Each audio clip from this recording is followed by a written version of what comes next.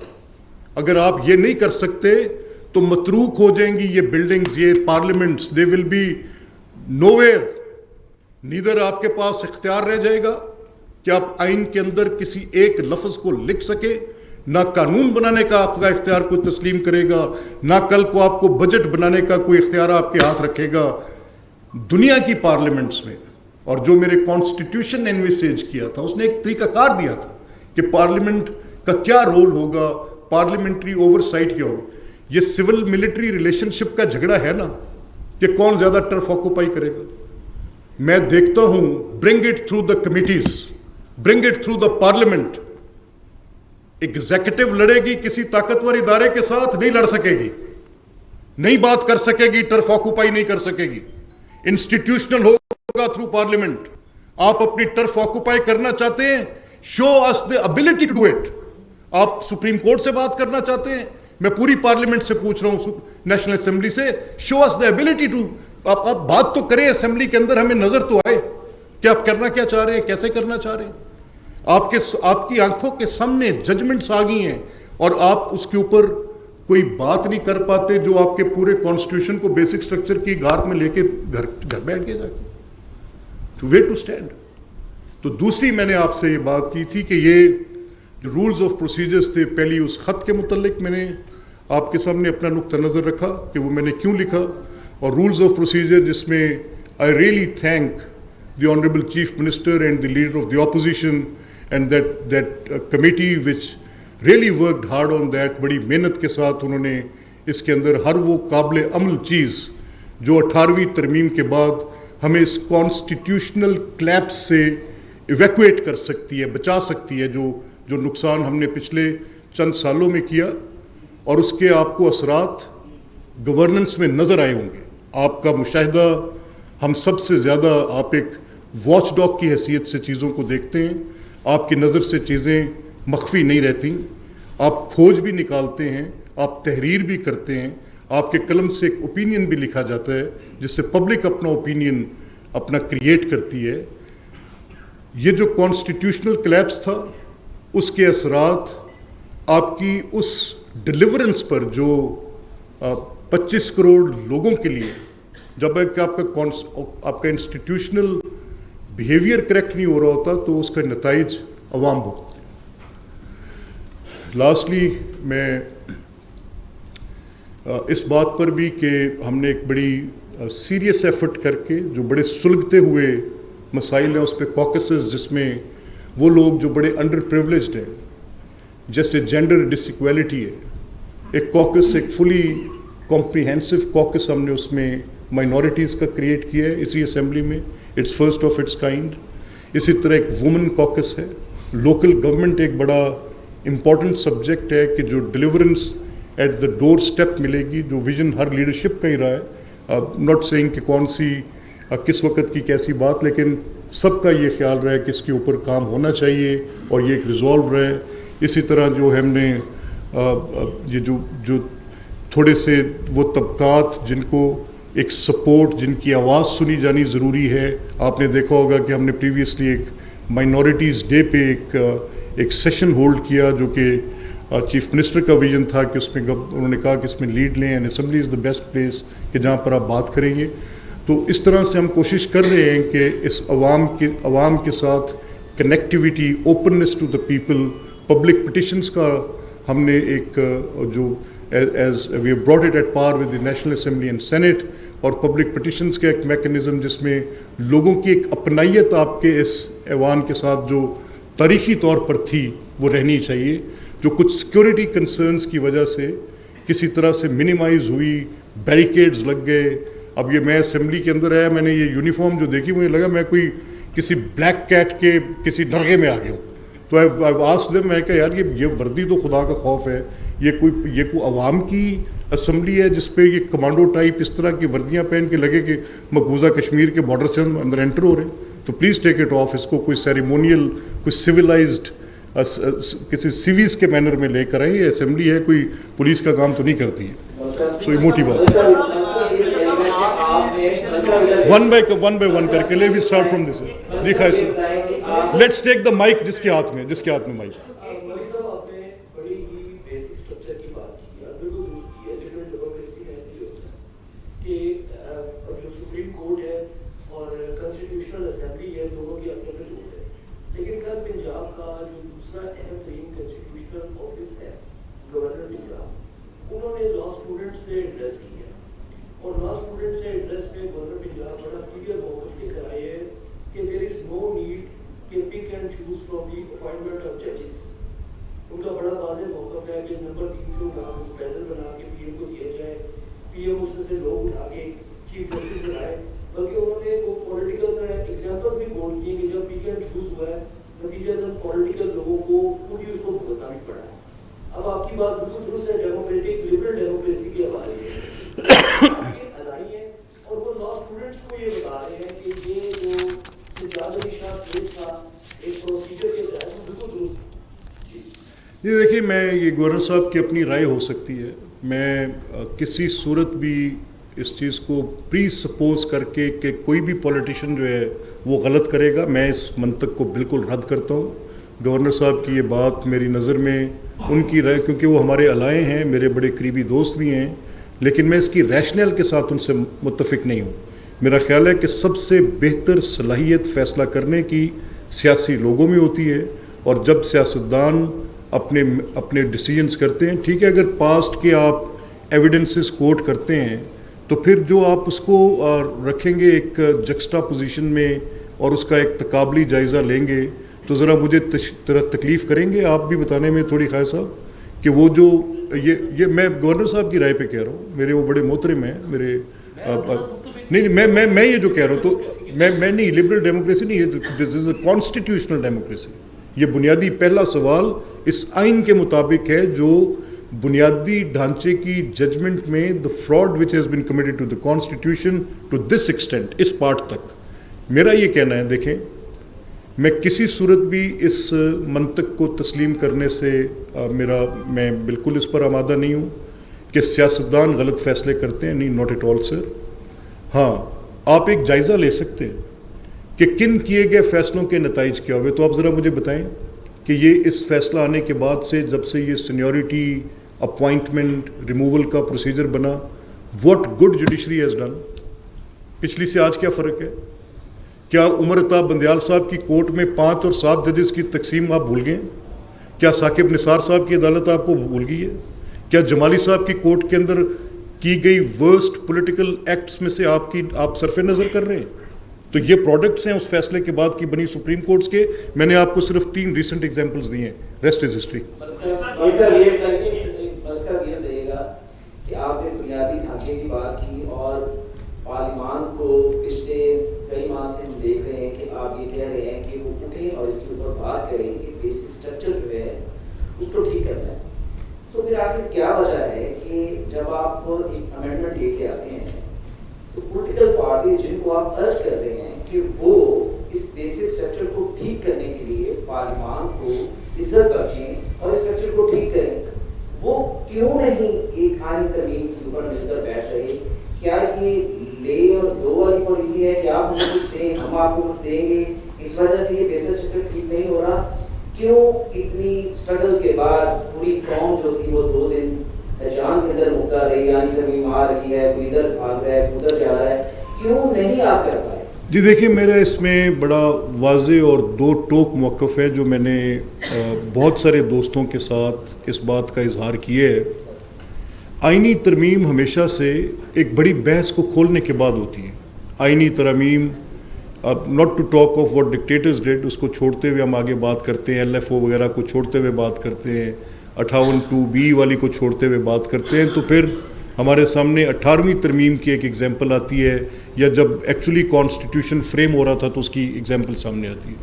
اس کا حجم بے شک چھوٹا تھا, لیکن کیونکہ اس کی اثرات ہونے تھے تو اس لیے اس پر اس کو ان 2 مثالوں کے ساتھ منسلک کرنا بڑی آسانی کے ساتھ جائزہ لینے کے لیے کیا جا سکتا ہے. 18ویں ترمیم کے موقع پر ایک آپ نے کنسنسس فورج کرنے کے لیے ایک بڑی ایکسٹینسو ایکسرسائز کی جس عمل کا آغاز ہوا. اب یہ ترمیم جس دن آنی تھی اس سے پہلے پولیٹیکل پارٹیز روایتی طور پر بھی ایسے ہوتا رہا کہ سیاسی قائدین ایک دوسرے کے ساتھ بیٹھ کے ان ڈرافٹس پہ بات کرتے رہے. اچھا اب میرا سوال ہے, میں آپ کو مولانا فضل الرحمان اس کے اندر ایک فریق ہیں اور ان کے ووٹ میٹر کرتے ہیں because he has the ڈیسائسو votes. میرا یہ سوال ہے کہ ان کا جو ملتان میں انہوں نے ایک پریس ٹاک کی, اور میں ایک پاکستان کے شہری کے طور پہ اور ایک اسمبلی کے اسپیکر کے طور پہ میں یہ سوال اٹھاتا ہوں کہ انہوں نے 2 چیزوں کا ذکر کیا. ایک انہوں نے کہا کہ بنیادی حقوق کو, وہ آرٹیکل جو بنیادی حقوق کو تحفظ دیتے ہیں, ان کو سلب کیے جانے کا ڈر تھا, اور ڈر یہ تھا کہ ان کے ساتھ کہیں فوج کے دائرہ اختیار کو بہت طاقت نہ مل جائے. تو میرا یہ سوال ہے کہ کیا اس ملک میں مسنگ پرسنز کی نرو بریکنگ گرپنگ ڈیبیٹ 3 دہائیوں سے اس ملک کے لوگوں کے حواس پر مسلط نہیں ہے؟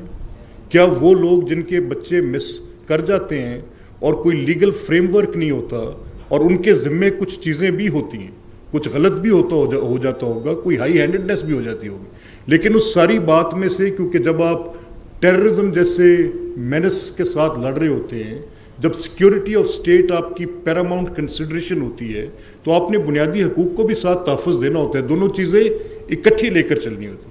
میں اس چیز کا ایڈوکیٹ نہیں ہوں کہ اس آئینی ترمیم کے اندر یہ بات ہو, لیکن میرا سوال مولانا کی اس بحث کے بعد میرا ایک سوال ہے, ان سے سوال ہے, اور مجھے یہ امید ہے کہ وہ اس نقطۂ نظر کے اوپر بھی اپنی رائے ضرور دیں گے.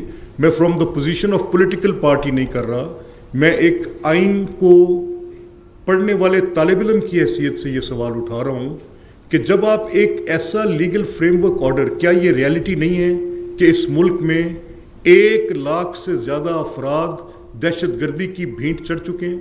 کیا یہ ریالٹی نہیں ہے کہ آپ کے علاقوں کے اندر شورش ہوئی, اس کو واگزار کرانے کے لیے آپ کو آپریشنز, کبھی رد الفساد, کبھی ضرب عزم, نیم اٹ اینی ون, آپ کو سوات سے لے کے جنوبی وزیرستان, مجھے ایک الاؤ می ٹو سے اٹ سر, آپ کو یہ سارے کام کیا نہیں کرنے پڑے؟ اب جب یہ کرنے پڑے, اس میں آپ کی ایجنسیز کا ایک رول رہا ٹو سویپ دا ایریاز, اس کو کلیئر کرنے کے لیے لوگوں کو اٹھانے بٹھانے کی بات رہی. کیا ISPR آ کے اپنی پریس ٹاکس کے اندر connectivity of hostile agencies with different Pakistan کے مختلف طبقہ فکر کے لوگوں کے ساتھ, ان کی ایویڈنس کے ساتھ پیچھے ویڈیو سکرینز لگا کر پیش نہیں کرتے رہے؟ کیا طالبان کی شورش کم تھی؟ کیا ہمارے وہ اضلاع جن کے اندر یہ شورش آئی, اس میں سویلینز, ملٹری, ان سب کے بڑے لاسز نہیں ہوئے؟ کیا اربوں روپے کا نقصان, اربوں ڈالرز کا ہماری اکانومی نے سسٹین نہیں کیا؟ کیا پاکستان نے دنیا کی سب سے طویل دہشت گردی کے خلاف جنگ نہیں لڑی؟ کیا we don't have the battle hardened military today, جن کے ایک یونٹ کے اندر 50 لمبوز اڑے ہوئے فوجی جوان نہیں بیٹھے ہوئے, اور آپ کے پاس لیگل فریم ورک نہیں ہے؟ تو اس لیے مسنگ پرسنز کی ایک بحث ہے. میں ایک second sir, allow me to complete it, this is more important than the question we are asking. اب اگر یہ سوال ہے کہ بنیادی حقوق سلب ہوتے ہیں, کیا آپ لیگل فریم ورک دیں جس کے ساتھ مسنگ پرسنز نہیں جاتے؟ لوگوں کے خدشات ہیں, پولیٹیکل پارٹیز کے خدشات ہیں. ایٹ دا بیسٹ میں نے اس سے آرگومنٹ زیادہ نہیں سنا کہ یہ لا مس یوز ہو سکتا ہے. تو سر ہو ول کریکٹ اٹ؟ وہ لوگ جو اہل حل و عقد ہیں, آپ بیٹھیں گے, آپ بات کریں گے, مسودات رکھیں گے, آپ ان مسائل کا حل کریں گے. جس نے میرے ملک کو اپنے خونی پنجوں کے ساتھ جکڑا ہوئے, کنہوں نے کرنا ہے؟ آپ ہیں وہ اکابرین, آپ نے فیصلہ کرنا ہے. جہاں پر آپ کو تحفظات ہیں کہ یہ مس یوز ہو سکتا ہے, دنیا نے قوانین بنائے ہیں. امریکہ جو کہ اپنی سول لبرٹیز پہ دنیا کا چیمپئن تھا, freedom of expression, civil rights, جس نے دنیا کو ایک رستہ دیا, پوری دنیا کو چیمپئن کر کے دکھایا کہ کیا رائٹس ہوتے ہیں. جب ہوم لینڈ بارڈر سیکیورٹی کا لا پاس کرنے لگا, جب گوانتنامو بے, جب نیشنل سیکیورٹی کوسچن پہ آئی 9/11 کے بعد, the whole regime changed. Where do we stand sir? ہم بات کیا کر رہے ہیں؟ فیصلہ آپ کا ہے. اچھا سر, یہ رات میں فرماتے ہیں اسپیکر صاحب, آپ اسپیکر پنجاب اسمبلی کے ہونے کے ساتھ ساتھ قومی سطح پر جو ہونے والے فیصلے ہیں ان پر بھی آپ کی خاصی راہ رہتی ہے. میں نے ماضی قریب میں بھی دیکھا ہے, اور خاص طور پر اس آئینی ترمیم سے جڑا میرا سوال ہے. میرا سوال آپ سے یہ ہے کہ آپ اور حکومتی جو وزراء ہیں یا حکومتی الائز ہیں وہ یہ کہتے ہیں کہ یہ وسیع تر عوامی مفاد میں اس ترمیم کو کرنے جا رہے ہیں. اگر یہ وسیع تر عوامی مفاد میں ہی یہ ترمیم وقت کی ضرورت ہے تو اس پر کیوں نہیں ایک پولیٹیکل کنسنسس کریٹ کیا جاتا اور اس پہ اپوزیشن کو بھی ساتھ بٹھا لیا جائے اور مسودہ بھی سامنے آ جائے تاکہ آگے بڑھا جائے, کیونکہ ہم رکے ہوئے. جی راؤ صاحب جی الفت لے لیں, آپ بھی سوال لے لیں. سر یقیناً اس میں کوئی دوسری رائے اور بحث ہی نہیں ہے کہ پارلیمان سب سے مقتدر اور مقدس ادارہ ہے جس نے قوم کے مستقبل کے فیصلے کرنا ہے. لیکن ایک عام تاثر یہ پایا جاتا ہے کہ ان ڈیموکریٹک فورسز اس کو بیل کرتی ہے اور ایسے وقت میں ترامیم لائی جاتی ہے جو ان کو ناراض ہو جاتی ہے. اس تاثر کو کیسے ظاہر کریں گے تاکہ پارلیمان کا کام ہے وہ اوپر آئے؟ جی آپ میں ایک سیکنڈ جی پلیز ایک سیکنڈ, نہیں مجھے پتہ ہے آپ نے جو سوال کرنا ہوگا, مجھے ایک سیکنڈ ذرا دے دیں پلیز, یہ 2 سوال میں ایڈریس کر لوں. دیکھیے اچھا, پہلا جو راؤ صاحب آپ نے بات کی, میرا یہ ماننا ہے کہ اس پہ اعظم صاحب نے ایک بڑی کمپریہنسو بڑی مدلل بات کی. انہوں نے کہا دیکھیں مسودہ کب آتا ہے جب مسودہ پہلے کیبنٹ کے پاس جاتا ہے, مسودہ کب آتا ہے جب مسودہ پہلے کیبنٹ کے پاس جاتا ہے, کیبنٹ اس کو پاس کرتی ہے تو پھر اس کو وہ پارلیمان کے اندر ایز اس کو لے کیا جاتا ہے اور پھر اس پہ بحث کھلتی ہے اور یہ بات ہوتی ہے. تو میں ان کی اس بات کے ساتھ متفق ہوں, لیکن جو کنسنسس ایوالو کرانے کے لیے آپ نے بات کی ہے, یہ ضروری ہے کہ آپس میں شکوک و شبہات ختم ہونے چاہیے. اگر کوئی تحفظات ہیں وہ ایڈریس ہونے چاہیے, یہی میں نے آپ سے بات کی. ہمارے لوگ اپولوجسٹ ہیں, نیشنل سیکیورٹی پہ بات کرتے ہوئے اپولوجسٹ ہیں, وہ اس پروگریسو لبرل ڈیموکریٹک پرنسپل پر کھڑے ہو کے اپنی ایک بات کرنا چاہتے ہیں, but unless you give a legal frame work آپ بات نہیں کریں گے. اس آئین کے مسودے میں تو جب میں نے دیکھا تو اس میں تو تھا ہی نہیں.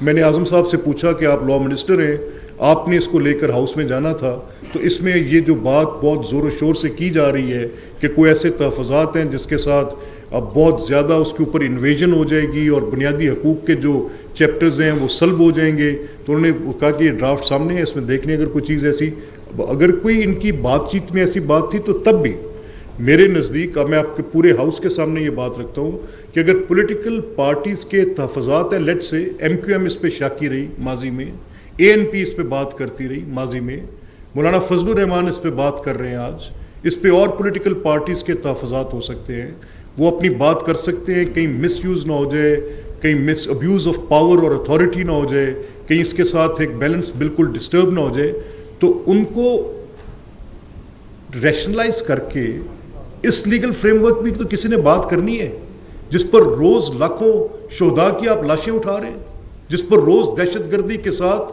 اس ملک کی بنیادیں ہل رہی ہیں, جس میں روز اس دہشت گردی کے نتیجے میں اس دن جس دن پریزیڈنٹ زرداری یہاں تشریف لے کر آئے, میں وہاں پر گیا, اس بچے کے گھر میں وہ جو کیپٹن قریشی شہید ہوئے ہیں, I could not stand it. میں تو ان کی والدہ, میری آپ کی زندگی میں وہ کرب میں نے نہیں دیکھا. وہ اس بوڑھے باپ سے, اس کے ہلتے ہوئے, اس کے کپاتے ہونٹ, آنکھوں سے گرتے آنسو, اس بیوہ کی گود میں وہ معصوم بچی, ایک لمحہ کافی ہے, ایک لمحہ. یہ ساری سیاست اس تحفظ کے ساتھ ہے, یہ ساری جمہوریت اس تحفظ کے ساتھ ہے. اگر اس کی جغرافیکل باؤنڈریز کے اوپر جو انویژنز ہوئیں ان کو آپ کی پولیٹیکل ریزالو, آپ کی ملٹری سٹرینتھ پش بیک نہ کرتی, کیا حالات ہوتے؟ سروائیول ہوتا. میرا سوال ہے کہ اگر آپ کے یہ تحفظات ہیں تو یہ ہم جیسے کنسرن سٹیزنز کے تحفظات ہیں, ان کو کون ایڈریس کرے گا؟ یہ 25 کروڑ لوگوں کے تحفظات ہیں, یہ دہشت راج کرتی دہشت, یہ رقص بسمل. میں نے اسی چوک پہ کیپٹن احمد مبین شہید کی لاش اٹھانے کے لیے دوڑ کر میں جب وہاں پر پہنچا, میرا بھائیوں جیسا دوست تھا, تڑپتی لاش رقص بسمل دیکھا میں نے. ہائی کورٹ کے گیٹ کے باہر شہداء کے چیتھڑے اڑتے میں نے لاشیں دیکھی. You tell me sir, can a live under this stress and pressure کہ میری پروگریسو لبرلزم کہیں دو پر نہ لگ جائے؟ I need an answer. Malik صاحب یہ بتا دیں, ملک صاحب